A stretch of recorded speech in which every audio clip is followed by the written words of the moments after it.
Elio here with the Eorzean Archives. Today I'd like to go over one of the lingering mysteries from the Shadowbringers era of the game. Now, if you haven't beaten or played Shadowbringers, don't worry, the spoilers are going to be relatively light. Some of you may have beaten Shadowbringers and returned to the source, well, at least seen the trailer for Shadowbringers.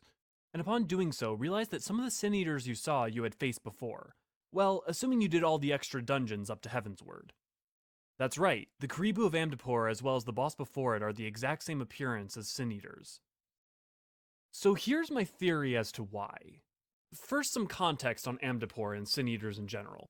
Deep in the south of the Black Shroud, in the halls of the lost city of Amdapor, there stands a bit of an enigma. Guardians that by all rights should not exist, or at very least should not appear as they do. To simplify a long story, 2,000 years before the events of A Realm Reborn, during the 5th Astral Era, there existed the city-state of Amdapor. Amdapor was a nation of white magic users, who were also famed for their ability to bring soulkin to life, aka bring inanimate objects to life using magics. They were around for the majority of the 5th Astral Era, developing all form of white magics and many different kinds of soulkins. By far they were the most powerful nation during their era. You find enemies like this all throughout Amdapor and Amdapor Hard, and you can even find the corpses of the Amdapori still in their robes, the same robes that would go on later to be associated with the White Mage. There was also a neighboring nation of powerful black magic users known as Mach. The Machi rose to power as they were the progenitors of black magic, and also using the power of summoning void scent. If you'd like to find out more about them in specific, why not check out our lore talk on the Weeping City of Mach. The fact that we're constantly fighting with Amdapor is why we fight Diablos in the regular version of the Lost City, as Mach had sent him to attack Amdapor, and the Amdapori sealed him away. Using their black magic powers, and more specifically the void scent, Mach assaulted Amdapor and other nations, which led to the War of the Magi and invariably led to the 6th Umbral Calamity. The amount of fear and willingness to go to extreme lengths in order to defend their home on the Amdapori's part led for a form of arms race of them creating all sorts of soulkin and enhancing their white magics. Despite the ingenious methods that were devised to fight back against Mach, the war went on for years, and was so terrible it resulted in the 6th Umbral Calamity, which was a worldwide flood that devastated near all life on the star. With that in mind, let's now look to Sin Eaters. The best explanation of how Sin Eaters come to be is given by Alice near the beginning of Shadowbringers, so let's let her say it in her own words. For the most part, living things are composed of ether of various different aspects. But when exposed to such a flood, their etheric harmony is shattered, and their natural form breaks down. Then they either perish, or are warped into mindless abominations. Yes, that's how the Sin Eaters came to be. They were once living creatures, or people, that were caught in the path of the flood. Once the change is wrought, there is no going back. In that instant, they are gripped by an insatiable appetite for ether, and will happily gorge themselves on any living thing within reach. But even that is not the worst of it. The stronger Sin Eaters can plant light in us, like seeds in soil, corrupting our ether and triggering the birth of new monstrosities. They are creatures of base instinct that exist only to feed and to multiply.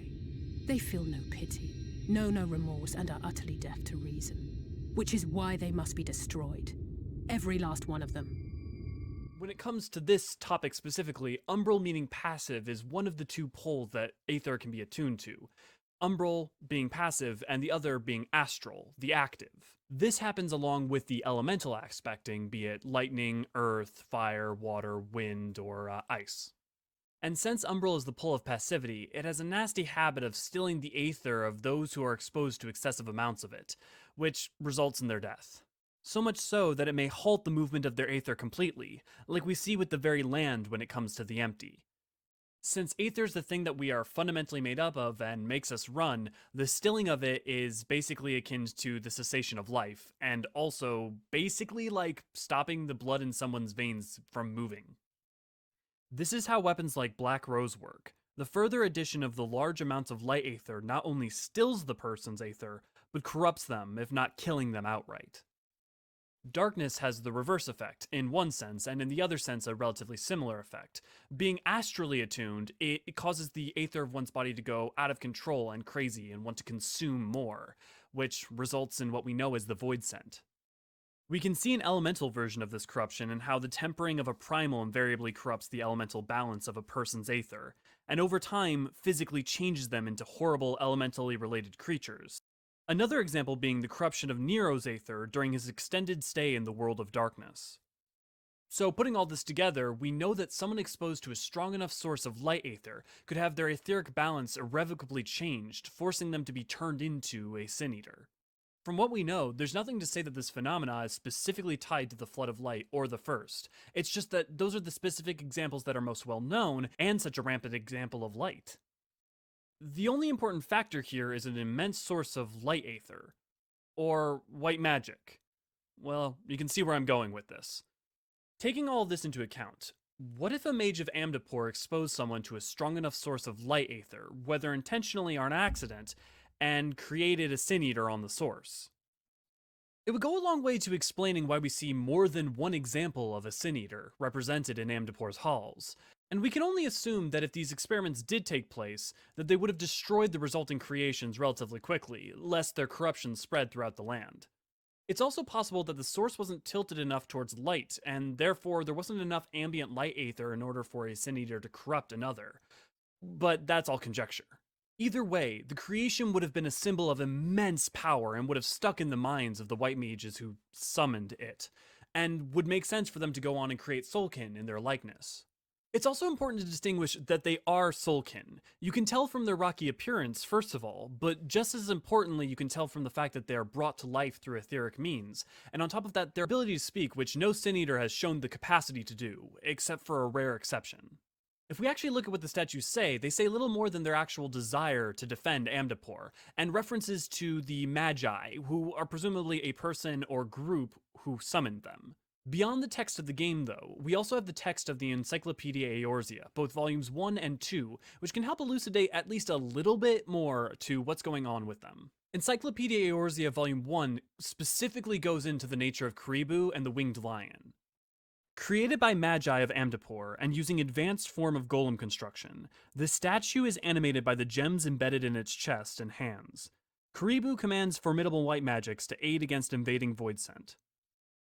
All of those details tie it to light, not only in the literal white magic that created it, but also its power source, and it also makes sense with the abilities it shows us and uses, cure and other things that are associated with Khandri and more specifically white magic. The Winged Lion is pretty much in a similar vein. One of many 5th Astral Era Amdapori guardians, these soulkins were carved from solid stone and animated using powerful white magics for the purpose of defending the ancient city from would-be attackers, namely the Maquis.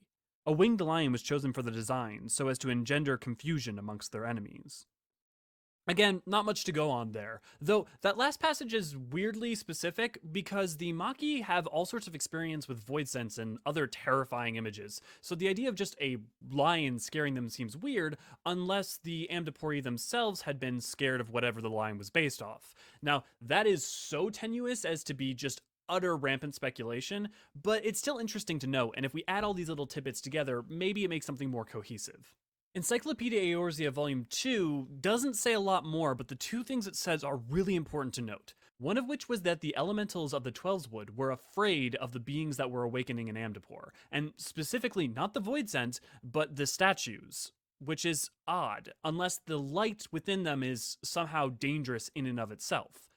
The other is far more important and also really far-ranging, and that is that the Karibu and the Winged Lion were based off of beings from some other transcendental plane. And I quote, "The Karibu is thought to be made in the image of transcendent beings from yet another plane."